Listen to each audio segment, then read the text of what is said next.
Hello, everyone. Welcome to our lovely Woodland Walk chat. This month, we are joined with Claude Guislain. And Claude is somebody that I worked with a long time ago now. And I was so impressed by the prep calls and the panel conversation that we had, and just the approach and the insights that I thought for a long time that we really wanted to have a further conversation. So I'm very happy that we have the opportunity today. Thank you, Claude. Thank you, Ross. Thanks for inviting me and for having me here. Well, I'm really looking forward to our community hearing more about your work. I think it's so important at the moment. So Claude is an anthropologist by training and Peruvian, and he has been a passionate advocate of the Indigenous cause. And he is working to bridge the Indigenous world and the Indigenous worldview and Indigenous wisdom with modern psychedelic practice. And he's an ayahuasca facilitator, but also an advocate. He's been doing advocacy work for a really long time. And he has been working recently with the power of stories, the technologies of stories, to, I suppose, bring us together. And that's very much your work, Claude. And that's why I wanted to talk to you right now. Tell us, if you will, about your journey to here, and also maybe bringing in the theme of bridging worlds and how you've been doing that, and also maybe why you've been doing that. What made you naturally a bridge builder? Wow. As you mentioned, I come from Peru, from Lima. Um, and I left my country when I was like 19, and I went to live in Belgium. And I come from a very conservative society. Uh, and when I arrived in Belgium, I was confronted to an incredible diversity, where eventually, very rapidly, I started to question a lot of things that were given to me as the way things are, as truths, right? And being confronted to diversity with people from other continents, from other cultures, from other languages, I started realizing that actually what I was programmed with was relative and was not an absolute truth. So there, I started in a journey on a quest, right, to fill in the gaps, because I started to actually dismantle my own beliefs, my own, um, uh, rigid patterns and ideas and worldviews, right? But I needed to fill in the gaps of, it was not enough just like dismantling, but we all need to have something that help us make sense of our existence, right? So, and I mean by that, religious views, political views, cultural views, even to the simplest thing, going to manners and protocols and social ways, right? So I started to question all that and started searching, and in that quest, I was very intrigued and curious about indigenous wisdom. And then I started to realize that in my own country, there was a lot of very interesting proposals that I had never heard of, because I was living in this society that was very closed and a bit arrogant also, in the sense of like, this is the way things should be, and this is the way for this country to move forward and to build a nation, and all the rest and all the differences are actually an obstacle to progress, to development, to a certain dream of society, right? And then I started realizing that there was so many things in my own country that nobody told me about, like ayahuasca, like San Pedro, but also like indigenous wisdom, indigenous knowledge that was always taught to me as something exotic, something there. In the best cases, like yeah, beautiful and nice and how exotic, but without a real understanding, and also without a consideration that this could be a source of immense knowledge and possibilities of making sense, and possibilities of really creating that dream, that longing that we all have for a better world, for a better life, for a better understanding of human experience, and building of a society. That longing was there was no place for that, right? And so then I started searching more and more, and then as you said, I became eventually entering in with plant medicines like ayahuasca, San Pedro, and I started exploring the systems in which these plants were exist and were developed, culturally. So in the beginning, I was always like interested in that idea of bridging our worlds, and also trying to understand this new kind of encounter that had never happened, right?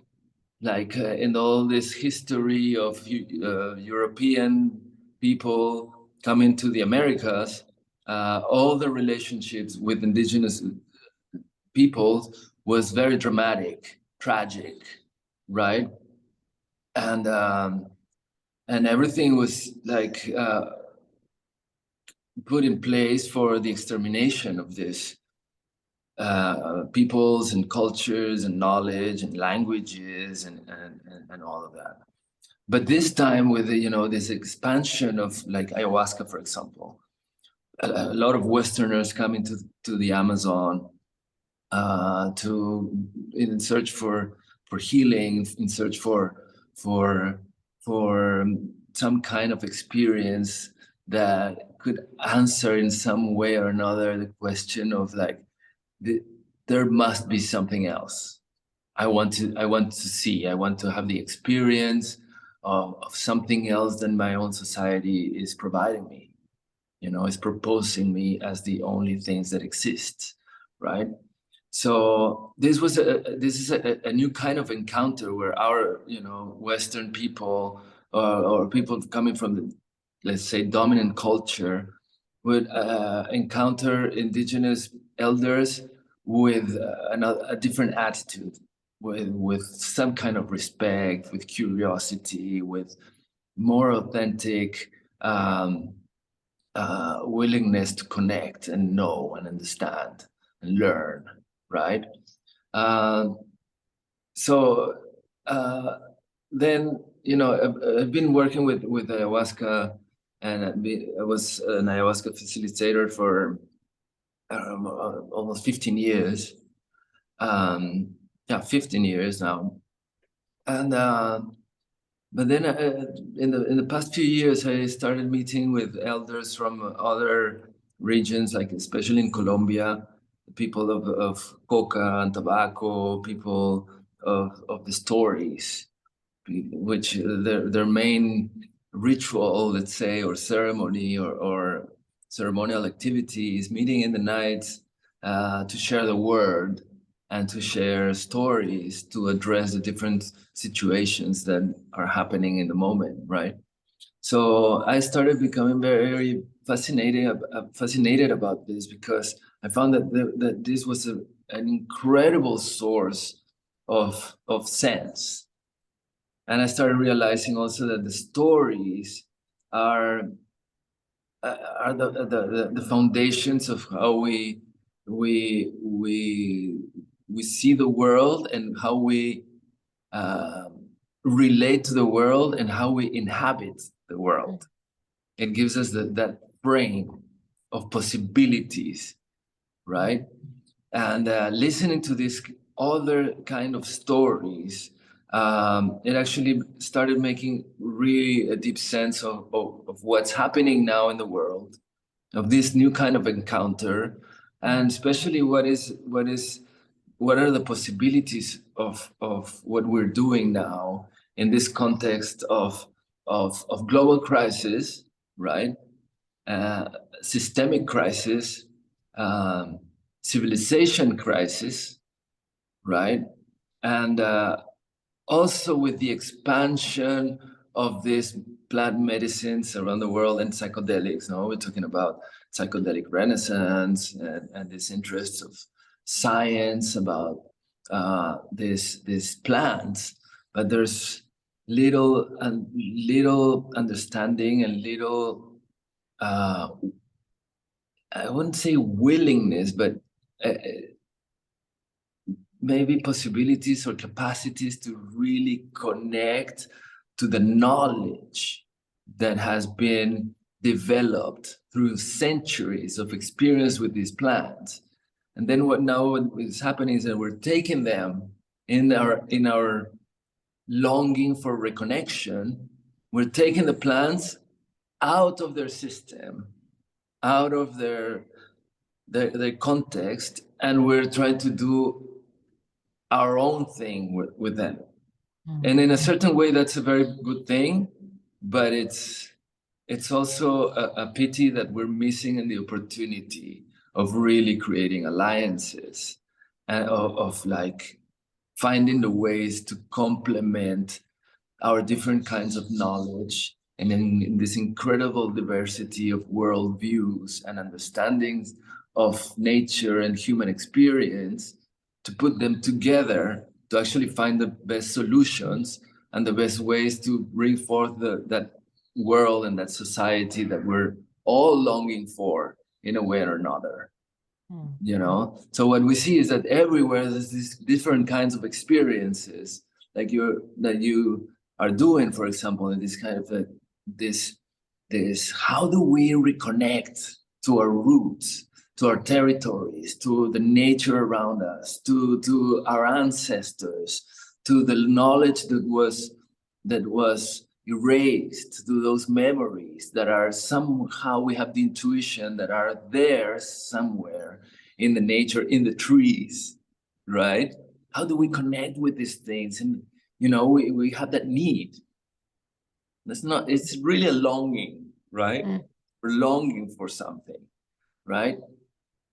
And there's very little possibility, I mean, more and more, but we're still trying to find a way on how to really connect with those who still have some bits of knowledge and technologies and methodologies and practices that have been proven to be efficient through centuries, right? That are still alive. And we're still struggling to really connect to those and let ourselves be guided in a efficient way that is, you know, beneficial for everyone, right?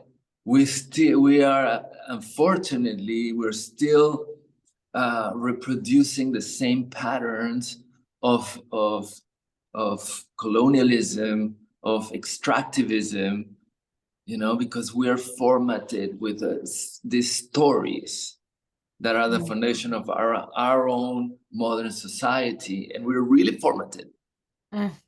You know, we're really conditioned. So it's really, really hard to actually deconstruct all these things to be able to connect with those who actually see us as the source of the extermination of their worlds.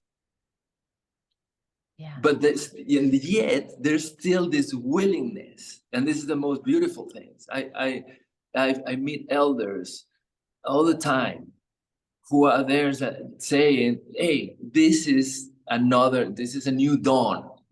This is a new time. It's a time for making alliances. It's a time for forgiveness. It's a time for love. It's a time for leaving behind the past of what happened and try to figure out how we get together from our differences to bring forth that world that we're all longing for. A world where we all fit, where we can have a true connection with incredible planet that we have, right? So there's all these different knowledges and systems that are still there, and wisdom keepers that are still there willing to share this knowledge. And there's people in our world also willing to connect, but we have not yet found the method for making this, start connecting and working like a clockwork, that connects and starts spinning together and working as a single mechanism. We haven't found that yet, and this is what we're working on, right? At least personally, this is what is guiding my days, my dedication to this kind of mission, right? Yeah. Oh, that's so beautiful. And there's so much to say in that. It was really beautifully expressed, and it feels particularly poignant actually right now because, well, for so many reasons, but I was just watching a video that went viral last week, and it's of a young woman in New Zealand in government. And I don't know if you saw this video. She's a Maori woman, the youngest in the New Zealand government. And she is in the house, they're all there in their suits, standing by their wooden things. And it's all the trappings of the colonial, modern, hierarchical dominator culture. And this woman stands there, and there's been some horrific new proposal of an act that suppresses Maori rights. And this woman stands up in court and she does the haka with the Maori war dance. And she sings it so beautifully, so strong. And she rips up, this was last week, she rips up the act. And it's just full of the sound of, and the video of it that I thought that was the most beautiful to me watching it was a much older woman, an elder, and there was a video of her sitting a few pews behind. So she's in government as well. And she's a Maori, you can tell from the tattoos. And you can just see this clip of her watching this young woman's haka and protest, and the pride in her eyes as she watches this younger woman stand up and do this in government. And the response to it that's been so huge, it brought me to tears, because I felt like, as you said before, we grew up with this sense of an exotic, indigenous people being exotic, somehow this strange, this indoctrination that we've had around a story of we are normal, the colonizers is normal and indigenous is exotic. And that story has been so, I suppose, I wasn't even aware that I was brought up with that story until my work through psychedelics, and understanding more and more about connectedness through that, connectedness to nature, connectedness to community, and having this absolutely tragic recognition of the true story of what the dominator culture has done. And as you say, the desperate longing for our birthright, connectedness, which is tied together with indigeneity, connectedness to land and culture and community and interconnectedness. And I feel, and this is a very long way of asking the question to you, but I feel like something is shifting very powerfully right now in the rapidity, the sudden speed of people from the dominator culture suddenly starting to understand not just about the harms that have been done, but also about what it actually means to be Indigenous and the desperation for reconnecting to just remembering. And so you say about this kind of like the way that we're doing it, the way in the psychedelic field, we're trying to, that longing for reconnection with indigeneity, we are using the tools of the colonial dominator culture to try and do that. But it feels to me like something is shifting in that as well at the same time. And I don't really know what it is that's shifting, but I bet you have more of a sense of it. Do you feel that there's that shift as well of like some kind of new understanding? And if so, where do you think it's coming from and why do you think it's happening now? Like the clip of the Maori woman going viral. I don't know if that would have happened 5 years ago. Well, I think there's many ways and many routes for interpretation to answer your question. But if we come back to this idea of story, I think that in a certain way, what's happening is that the story, the foundational story of modern civilization is getting weakened. Because we have enough evidence that if we continue with this same speed in that same direction, we're all gonna die. And we're more and more certain of that, right? More and more people are understanding this, that there's something fundamentally wrong in that idea of civilization, right? And but we still don't have a story that actually can replace that or actually solve the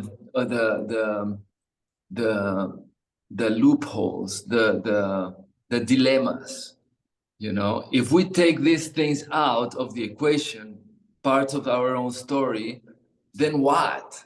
What we're left with? We're left with nothing.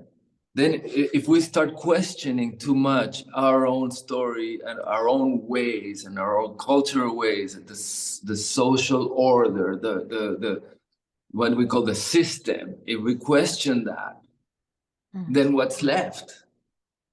It feels like we're left with nothing, and it feels like extermination as well. It feels like it's going to be total chaos, anarchy. Oh my God, you know. And I hear many people saying like, well, you know, the only solution is to tear down the system. Yeah, but then what do you put in place? Right?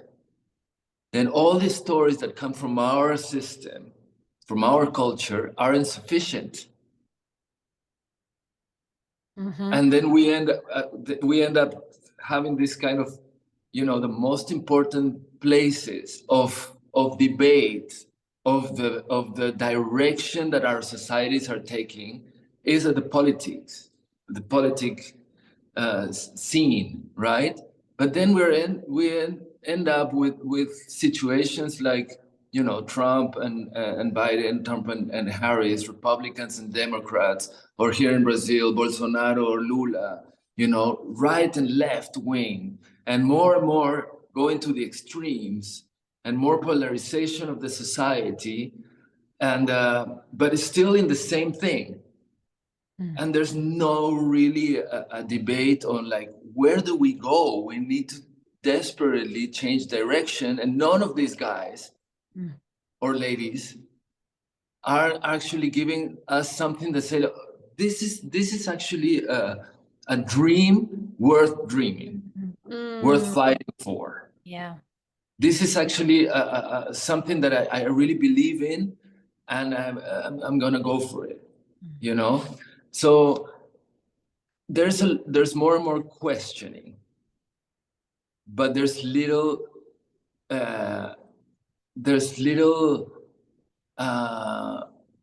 say ideas on where to look for the answers. Mm. Mm. And that's the thing, you know. And then there's something happening. There's something that it's shaking the foundations of our civilization, right? And we're trying to do things, but and we're looking for alternatives, and we're proposing a lot of alternatives. But there's one important thing, is that it is very painful and unbearable to dismantle a belief system. So that belief system that lives in all of us will do everything to survive, to remain. So the forces that are there to dismantle and to delegitimize, you can say that? Yeah, yeah, yeah. Any kind of other proposal is so strong. Because if you see that video that you're talking about this Maori woman in the parliament in New Zealand, and it goes viral. But then, you know, if you start seeing, there's a lot of also arguments and saying like, what is she doing? What a lack of respect! It's only for the show. It's just politics. And the thing is, like with this technology that we have, we are being fed with information that the algorithm knows that we like. Mm-hmm. Yeah. And the other things we're not really receiving. Mm. But somebody else that have other political views, other interests, is receiving the exactly opposite information of the same thing. So all of this is creating more division, more separation, right?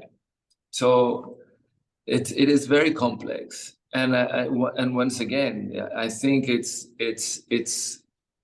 what I found most important and useful is to start understanding indigenous technologies of the story.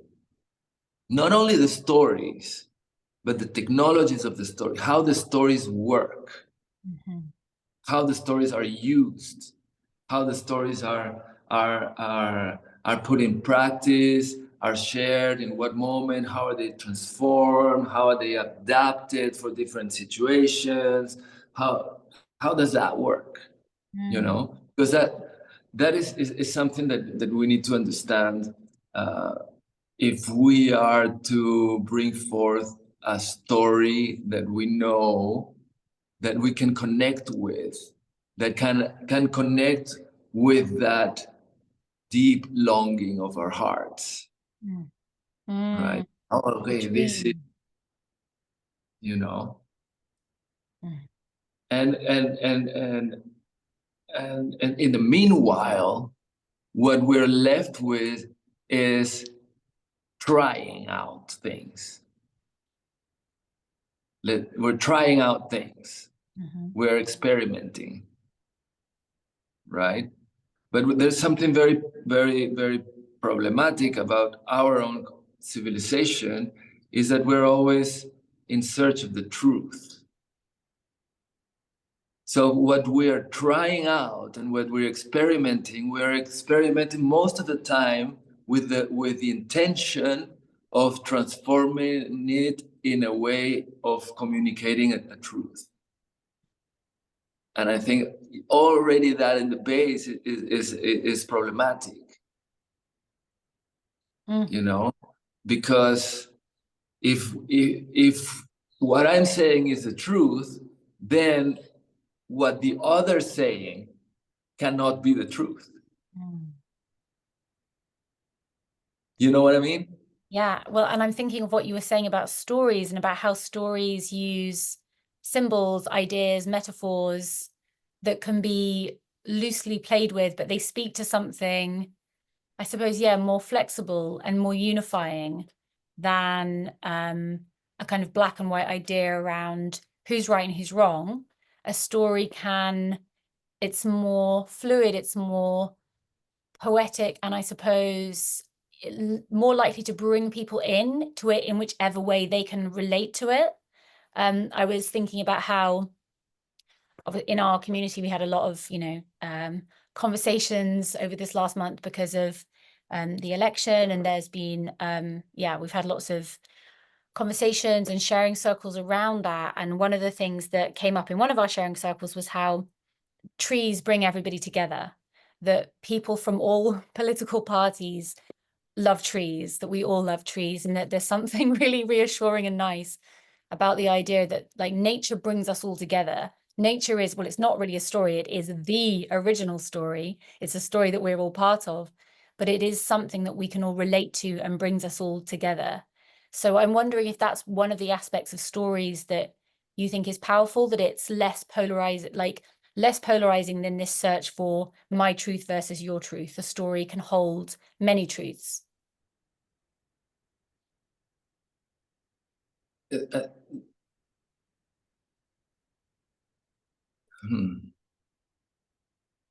Well, it depends on the stories, because let's go to a story. I want to tell you a story, can I? Please. So this story that comes from the people of the Yurupari, which is a set of many different nations, 20-something different nations with different languages, right? And most of them they have this rule of exogamy. So the rule is you cannot marry somebody from your own nation. You need to find a partner in another tribe that speaks another language, right? So they have this kind of common story of origin that in the beginning, right, when humanity was created in this extraordinary diversity. And there were basically 4 different kinds of knowledges. Say that in the East, there was this great celebration first, and this great maloka for humanity, which is understood as our planet, right? Our home, our common home. And then in this celebration, in the door of the East, started coming in these nations that were known as the great philosophers. Nations that had these kinds of knowledges that use the power of the mind and concentration, only the power of the own capacity of the mind to attain high levels of consciousness. All of these nations came in through this door and placed themselves in that part, the eastern part of the maloka, of the house, and placed themselves as a column of the house. In the West, started coming in all these nations that were known as the botanists or the scientists, like people that really studied the power of nature, the characteristics and the use of the different with this method of, like, it's similar to scientific, like observing, experimenting. Oh, this plant is good for this plant is good for that. You have this problem, and you have to mix this and this and do it like this, because this kind of knowledge. Great botanists, people that know really the functioning of things in a very like observational and experiential ways. So kind of scientists came in through this Western door. In the South, there's these nations that came in that they had the power of the word, of the story, and also connecting with the power of the plants. So they have this mixture of using the power of the plants and the power of the word, right? And then in the North, there was all these nations coming in. They were known as Peamasa, nations that had the most difficult kind of knowledge to hold, which was the power of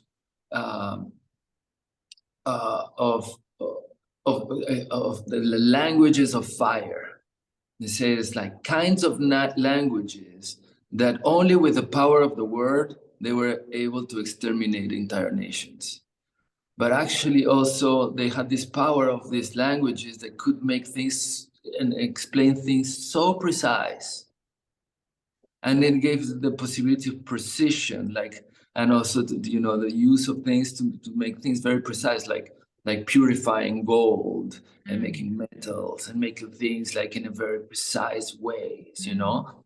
But that was the hardest knowledge to hold in a proper way, right? So all these nations come in, and each of them places themselves as a column of our house. And a column is really what keeps the structure in balance, in place, in a solid way, right? If one column is not there anymore, then the solidity of a structure is compromised, right? So this story says that in a certain moment, these nations of the north, known as Peamasa, people of the languages of fire, they fall into the ego. They started saying like, hey, we have more power. We're more powerful than the rest. Our knowledge is more powerful than all the others. We're special. So actually we need to rule, and everybody should be like us. It will be easier. Thoughts of homogenization. Like it will be easier to rule, to manage all this complexity if we all spoke the same language, if we all had the same worldviews, if we all had the same culture, things, it would be just easier, right? Mm-hmm. So to hold this that column, actually, how do you hold the column, that knowledge? Is through the stories. The stories is what keep you being who you are, give you your identity, your role, your proposal, and your gift to the world. This is who I am, and this is why I'm here for. This is what I bring to the equation, right? The elders say that when a nation forgets their story or parts of its story, they call it being orphans of your own story. And they say that when a nation becomes orphan of its own story, people start creating and believing their own discourse. And they say that when a nation starts creating and believing its own discourse, they say inevitably, when they meet another that has another story, they say, that's not true. This is the truth. That cannot be true. This is the truth. Well, the other that has its story say like, well, I have my story, you have your story. Let's work together and complement so that we keep this madness and this great theater of life together, and we can navigate in a better way. But then all these others that come and say, no, that cannot be true. This is the truth. And they not only try to convince, but impose. And not only impose, but impose to the point of exterminating, of erasing completely that memory. Because it's just so unbearable to be left, if you're orphan of your own story, and you're replacing it with something, and then something else is coming and saying, no, it doesn't make much sense. It's just unbearable. You're left with nothing. Then you are nothing, right? So this is this struggle, right? And what happened is exactly this. In this story is like, you know, these nations went all over the world, imposing their own worldviews and their own systems and their own ways, and just exterminating other nations. But they didn't think that what they were doing was actually tearing down the columns of their own house. Yeah, you can't have a house with one column. But that's practically what we have now. And our house is falling on our heads, you know? And we're all clinging like this to this column, trying to survive, you know? Instead of really living fully in this extraordinary world we live in. That's a very strong story for this moment in time. And yeah, it's a powerful one, because I've really been struck as well by, and actually there'll be people listening to this month thinking, stop talking about the election, because people are just so overwhelmed by the election conversation. But this feels like, I know that people are also, you know, just many people are in shock around it, and so people are trying to understand it and looking for meaning and looking for stories. And what's actually incredibly powerful in what you're saying is that what we have to realize is that in America, there was a situation where there was a kind of people in the one, I don't know how to kind of say this and make sense, but like people in the blue column just totally believe the blue column, people in the red column totally believe the red column, and they both thought the other one was completely wrong.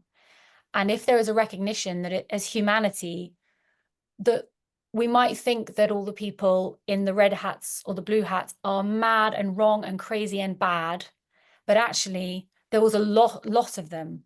There was a lot of them on that side, and there was a lot of them on the other side. And so we can't ignore or belittle or minimize the importance of the voice of large diverse groups of people. And if we were able to hold that beautiful idea of diversity and different perspectives and find the nugget of care and longing for safety and longing for that we all want the same thing. We all want to be safe. We all want to have meaning and have safety and connection. And if we could find the way that these two very polarized groups were actually both representing something that the other maybe needed to hear. That they were two columns, and that there was purpose and truth in both.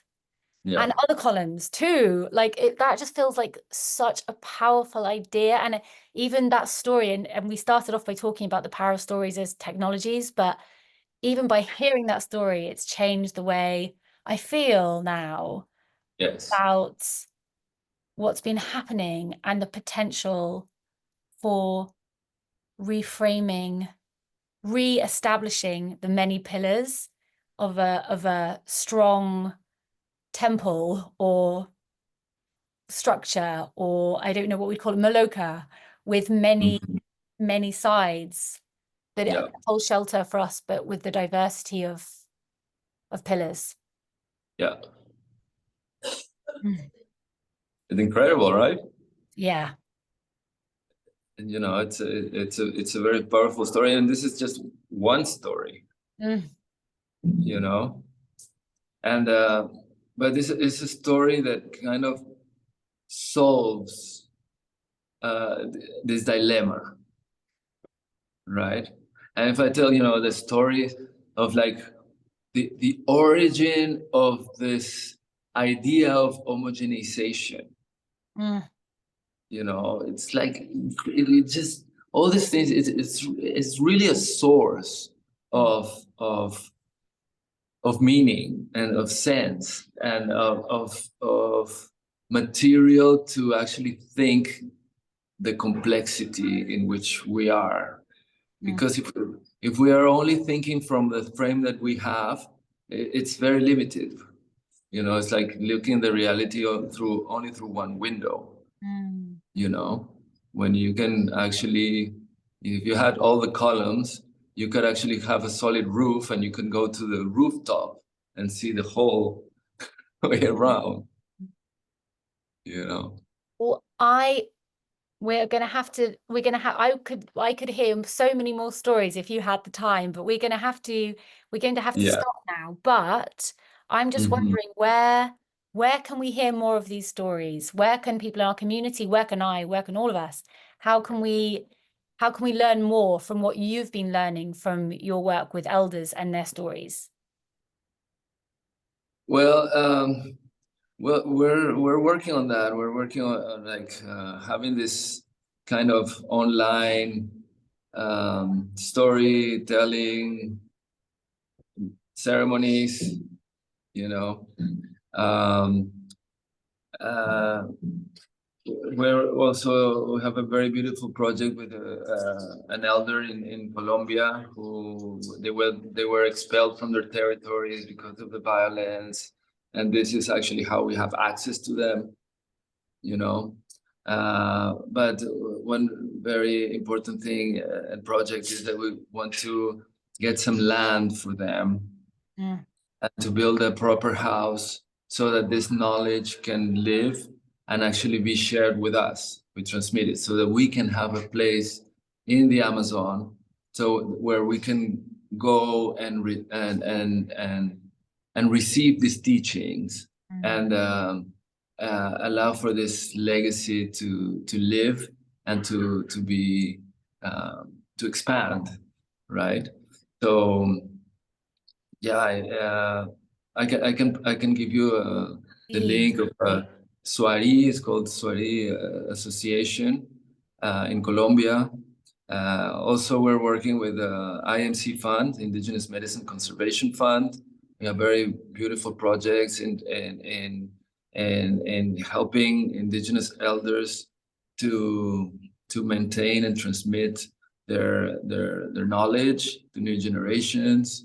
It's about the conservation of the territories and cultures, biocultures around this plant medicines, and also we're working with ICEERs in this intention of bridging our worlds and our knowledge systems.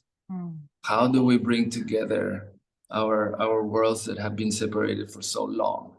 How do we bring together the best of our worlds, the best of modern technology and science, and the best of ancestral technologies and sciences, you know, and how do we bring that together to actually, you know, address the great challenges that we have? Well, we will put links to all of those projects on the platform. Yeah, so anyone listening to this, you will have got this in an email. We will include all these links so you'll be able to follow up with Claude's work. And Claude, thank you so much. That story has really moved me, and I'm going to hold it in my heart and try and share it with others, although I know that there's something in the way you told it that was the real power. So maybe I'll just direct them towards you. But yeah, thank you so much, and look forward to hearing more stories from you. Maybe you'll come back in a few months and talk to us again. Whenever you want. Thank you so much for your time. Thank you for all of your work as well. It's amazing. Thank you too. Bye-bye. Thank you so much. Bye-bye. Take care.